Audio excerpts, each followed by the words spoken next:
Jimmy Golden. Jimmy Golden. I remember Jimmy when he was breaking in. I love Jimmy. Jimmy, his daddy was a promoter down in Alabama when he first started into the business. And I remember Jimmy, it was hard to get into our business and you had to start. Matter of fact, you refereed. And I remember Jimmy back when he refereed in matches. Jimmy, I don't know. I love him, but I never was with him a lot on the road. I never traveled with him to do anything. So I know I had some great matches with him. I know when we first came into Smoky Mountain, him and Robert Fuller was, a tag team. And holy crap, and Jimmy pushed us like that. And the fans, they would come in the ring. That's things that you don't understand about wrestling. And maybe later on you can ask me a question.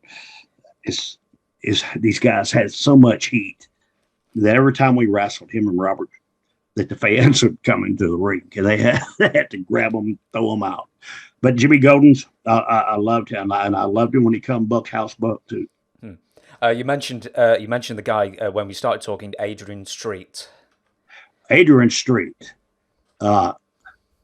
I've seen him a couple of times. Adrian was so good of a worker that he could work your cheek here. I don't know if you ever seen him do that. Go to some of his matches and he'd work the cheek. He'd grab you on the cheek and work it. And go, you baby face will make him out and he'd go right back to it and get it. But Adrian, I seen him one time. Tommy Rogers, I don't know. They did something and Tommy Rogers, he tried Adrian in the ring. And no. Adrian just in about 2 seconds, brother knew what the hell have I got into. But I seen Adrian do that to a couple of guys. He'd take them down. Man, he's from, especially in the 80s, the gimmick he had, you had to be tough to have that gimmick because he lived his gimmick 24 hours a day, him and Miss Linda. Miss Linda was tough. I wouldn't even mess with her, but Adrian was another good one. He came here to the States and he made his mark in our wrestling business, especially in the Florida area. He did good. I love Adrian. He was a shooter. He's a tough guy. Yeah, he was doing that character here in the 60s. And, if you thought he wasn't tolerant in the 80s, God, in the 60s. So, you've got to be tough if you're going to pull that off. Oh, yes. You got to. I love Adrian. Adrian. Him and Linda both were my friends. Buzz Sawyer. Crazy. Like him and Tommy Rich. They would work. Mad Dog, Buzz Sawyer. I like Buzz. He was a hard worker. If you go back and watch the tapes, he was one of the first ones that kind of works really stiff and really hard. He worked hard in the ring.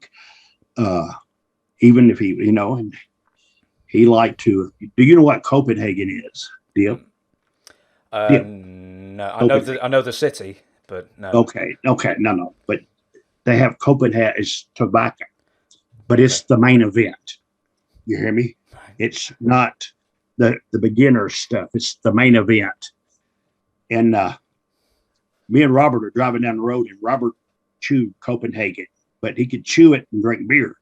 He would spit tobacco juice in this bottle and drink a beer out of this one. But Buzz Sawyer's in the back.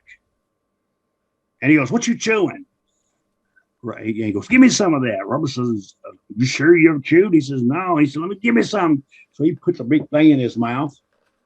And I'm driving and it's raining. And all of a sudden he goes, "Pull over.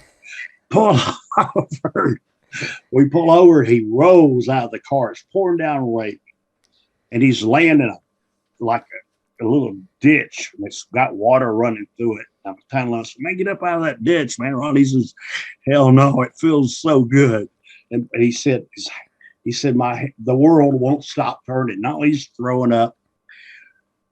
That's funny shit to see that. You ever seen anybody chew tobacco and get. It was never really a thing over here, the chewing tobacco, I don't think. I have seen it, but not many Yeah, people use it. but I mean, it'll tear you a new asshole, man. Oh, he was tore up. But Buzz was I liked him. I liked his brother too. They were both good workers. Did you ever, like, because a big thing over here, like with the older generation, was snuff. I don't know if you have that over there or what, but it was something. It was almost like you snorted it, put a bit on your. Right up your nose. Yeah, I mean, was anyone like a big snuff dipper? No, I didn't. You know, I know what you're talking about. But I never did that either. You know, but I got to chewing, but got me to smoke. You know, I smoked cigarettes for a long time, 30 years, but I quit 10 years ago. I hadn't, best thing I ever did in my life, but it got me smoking from dipping the nicotine. And I hate to even be around a cigarette now. Yeah. It's like third most addictive thing between like heroin and morphine or something like that. It's crazy hard to get off. You know what? And I tried for 30 years. You know, if somebody tells you they're going to quit Monday, then no. Monday. You got to have something to click in your mind, your head. That's what happened to me. Yeah. Porkchop Cash. Porkchop Cash. He, you know, I just seen Porkchop Cash. We did a couple years ago before the pandemic with the AEW. Did a special show in Memphis, right out, well, in Mississippi, but it's right outside of Memphis. And Porkchop, I seen him. He come to the show, and I went and got him. I seen him out there, and I went and got him and brought him in the back to meet everybody. And you know, it wasn't. And they opened their arms up to him. It was great when they brought him back there. But he wasn't part of the Memphis thing. So, but I went and got him. But in our day, that was who Robert and I, when we first went into Memphis, our first thing we did was with Porkchop Cash and Troy Graham, which were the Bruise brothers. They're the ones that got me and Robert over at the first time, but we had a heck of a run with them and working in your small town spot shows, as whether you call them. But Porkchop was great. Yeah, oh man, he get in a hurry talking, and he do an interview. I'll never forget the weak link of the chain. You understand? And he's doing an interview on me. Ricky Morton, you're the link of the link. You're the link. And this went on forever. And this is live TV. I'm sitting in the back crying.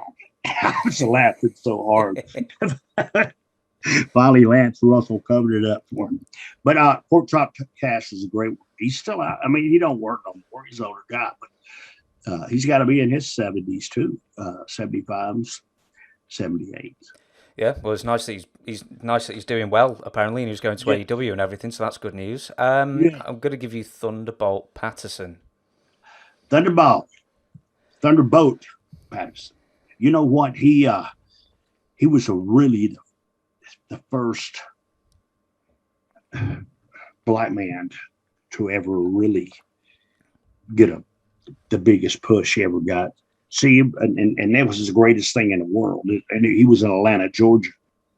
But Thunderbolt, I love Thunderbolt too. But he was, I mean, if you go back and watch him work, show business, Bubba, he knew how to reach up there and just grab them and pull them right in. I mean, you know, he did the dance, all this stuff in the ring.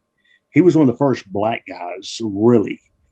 I mean, they sold out the Omni to Atlanta, Georgia. You know, him, Thunderbolt gets the people. Very entertaining man. And, you know, he's a very religious guy now, Thunderbolt is. I haven't seen him since the pandemic, but he'll probably come out pretty soon, coming out. Great. Yeah.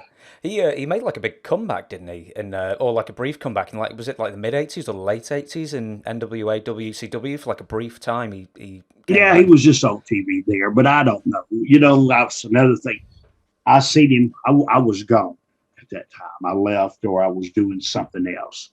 I just, but it is, I mean, I'm talking 70s here, buddy, where, you had to have that top block star, especially in Atlanta and Memphis areas. Yes. And before Nationwide got nationwide, like Bobo and Thunderbolt, they were big black stars in our business before the time. The Iron Sheik. Don't say USA. Hey, be live on the mic. This is back where you used to do all this stuff. He didn't care. The Sheik. Yeah. Be on the mic. Don't say USA. God damn it. He'd do that all the time. The Sheik, we were going to do TV in Columbus, Georgia. And I'm riding with Michael Hayes and Jimmy Garvin, and me and Sheik are in the back seat.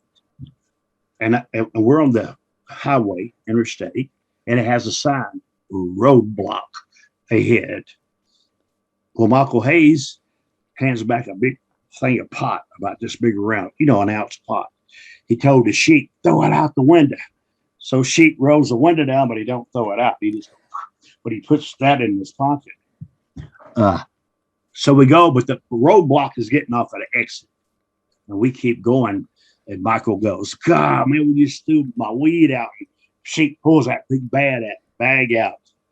And Michael goes, oh, thank you, Sheik. Sheik goes, thank you. Nothing. This belonged to Sheik. I threw yours out back there. Right? Oh, but funny.